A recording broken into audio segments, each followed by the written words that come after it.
Welcome to Cancer and Peace Moments. I'm Sean Stewart, here with my good friend Peter Scalzo, and this week we are going to have just a 15-minute segment here that has snippets and insights from previous episodes that we think you'll find meaningful, and we hope you enjoy. Right now, wanted to talk about how I entered into this whole discussion about this. And it really goes back to having doctor's appointments, having to go to the cancer center, do treatments and all that, and getting to the point very recently where I thought I was going to have a panic attack. I would get in my truck to drive down, and I experienced a tremendous amount of anxiety. And I thought I was close to having a panic attack. And there was a couple times I didn't want to. I was not going to go. I forced myself to go down. And I mean, this is after 17 years and being told twice to go home and call hospice and all the surgery. I've been 6 recurrences. And yet there was this feeling that there was this buildup. And so that's when I took the trauma course with our friend and started to do some exercises within that trauma course for my nervous system, which were very helpful. But one of the resources, which is now a resource on the cancerandpeace.com site, is this Wild at Heart, John Eldredge site. And he has an app, and it's a pause app. And it's really about, and I did it for 30 days, and I still do it, like a 3 or a 5 or a 10-minute pause. And it's really a chance to meditate. But at the beginning of each session, he said, okay, folks, we're going to do benevolent detachment.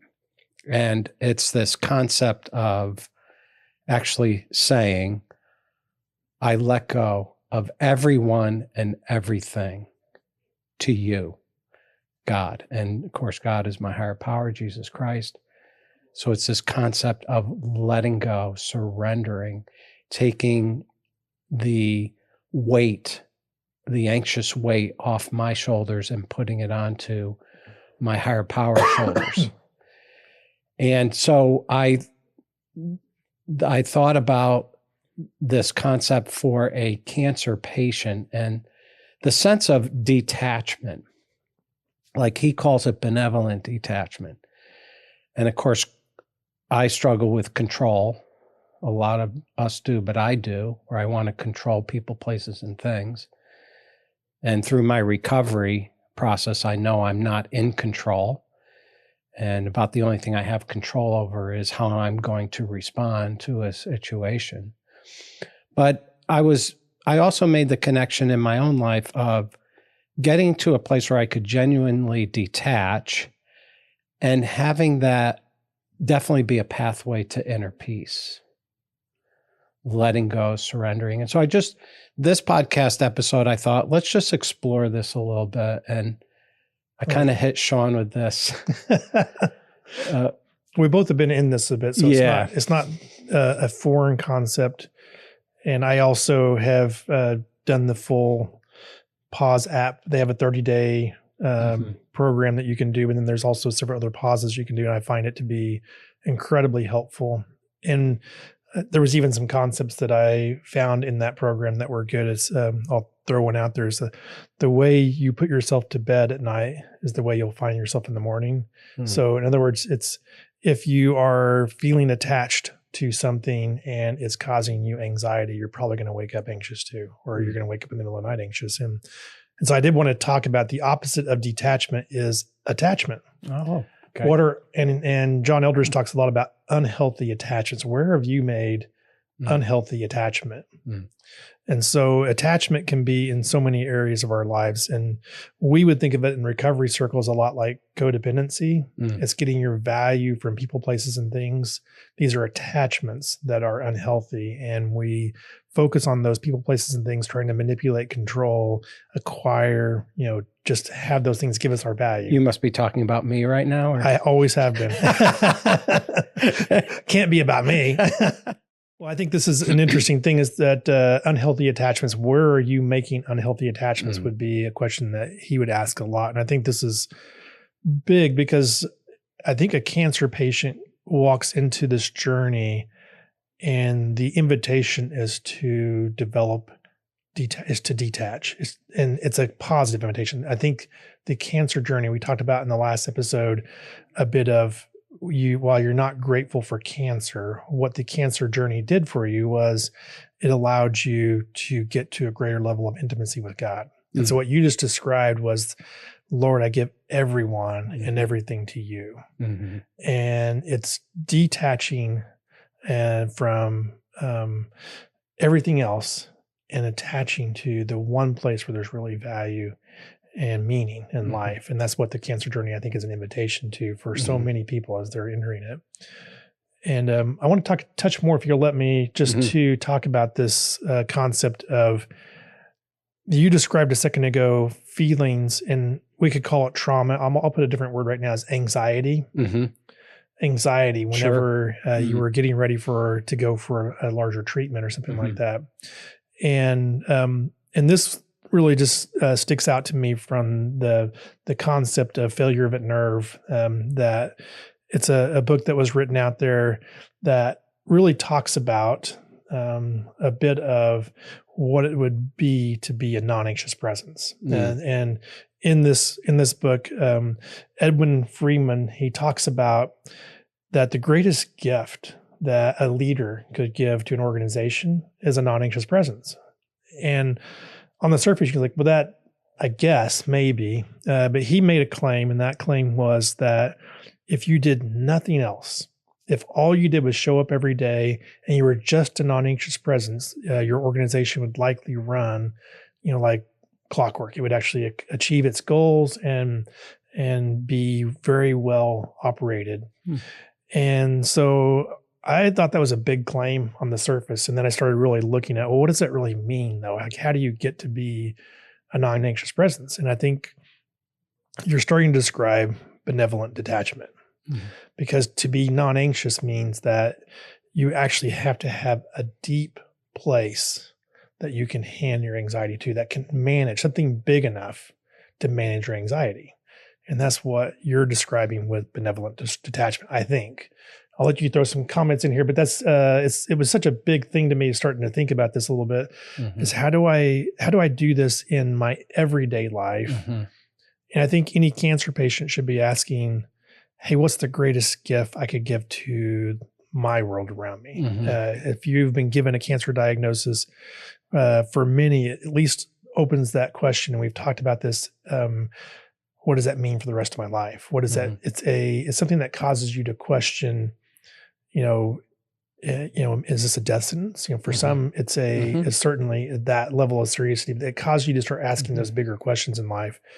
And then the very question is, but what does this mean? What's the greatest gift I could give to my family and to those around me? And the argument that's being made by Freeman, I think in that case too, is a non-anxious presence. But you can't get there by just saying, I'm going to be less anxious. I'm going to be less anxious. It doesn't work that way. I was thinking about that. That has to be a genuine, non-anxious presence. I can't sit behind my desk in the office and go, I'm not going to be anxious. When this person comes in, I'm not going to be anxious. It doesn't work that way. Many times people say to me, you seem to be at peace. To me personally, I'm not a peaceful guy. I'm an anxious guy my whole life. I've dealt with that. Anxiety, fear of failure, just fear, social fear, all that stuff. So I do at times exhibit this non-anxious presence, and I know it's not what I manufactured up.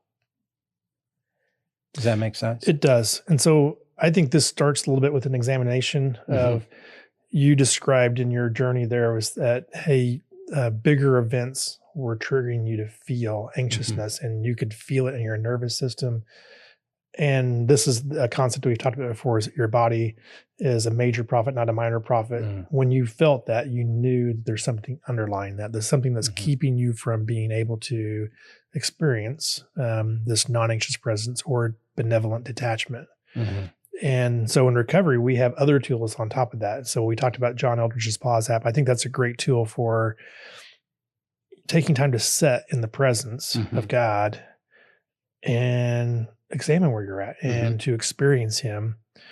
But if you're starting at a place of, there's anxiousness, this would be a great place to do what we would call a heart check or a daily inventory, which we've talked about on earlier podcast episodes.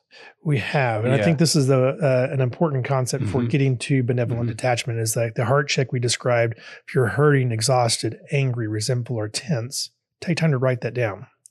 What is it that you're experiencing, and then go one step past that. What's the why behind it? And the moment you get to the why is, and it could be, I feel fear about this next appointment. And that's the opportunity to then do exactly what you said with the John Eldredge concept. Lord, I'm going to give this fear to you. And one of the reasons why I think this is the case, and just it's striking me as you're saying that, it's releasing the lie, because we don't have control. Right. And so what you're really saying is that you're going to start living in reality. And there's a lot of peace when you get to that point where you stop living the lie that I can control where this is at. It doesn't mean that you can't have responsibility and influence your journey. I don't mean to leave a false notion, but the outcome, that's not in your hands. It's not in my hands. I recall, and it's in my book, but I had the elders of the church and the pastors were gracious to have an all-night prayer vigil for me when I got my metastatic diagnosis. And I remember one of the elders looking at me with a very troubled look. It's saying, have you done everything? Have you researched everything? Have you done everything you can? You know, like almost like the implication is, have you gone down to Mexico? Have you gone over to Europe? Have you done all the alternatives? And I really at that point answered honestly with a no. I'm going to do what is reasonably necessary. I'm going to do what's in my pathway. And it was the medical journey I was on, you know, the immunotherapy, all that. And I will do those things. I will be reasonable about it, but I'm not going to run around chasing cancer cures because I didn't know how much time I had left. I'm not going to spend my time doing that. Well, you just described that there's something that you can do, and there's things that you could, if you're in high control, you could, I'll be flippant. I hear there's a penguin treatment in Antarctica that really is showing a lot of promise. And it leaves this impression that, well, if you haven't done the penguin treatment, then you haven't done enough. And there's a point where you have to assess, hey, where do I want to spend my time? Is it, I think there might be something to talk about maybe later on. It's like, I think for sure, because the fight, this idea that I need to fight. That and the pressure that a cancer patient feels when someone walks up to him and says, have you considered this gentleman who came up with this cure? And the FDA won't allow him to continue it, or whatever, those kinds of stories.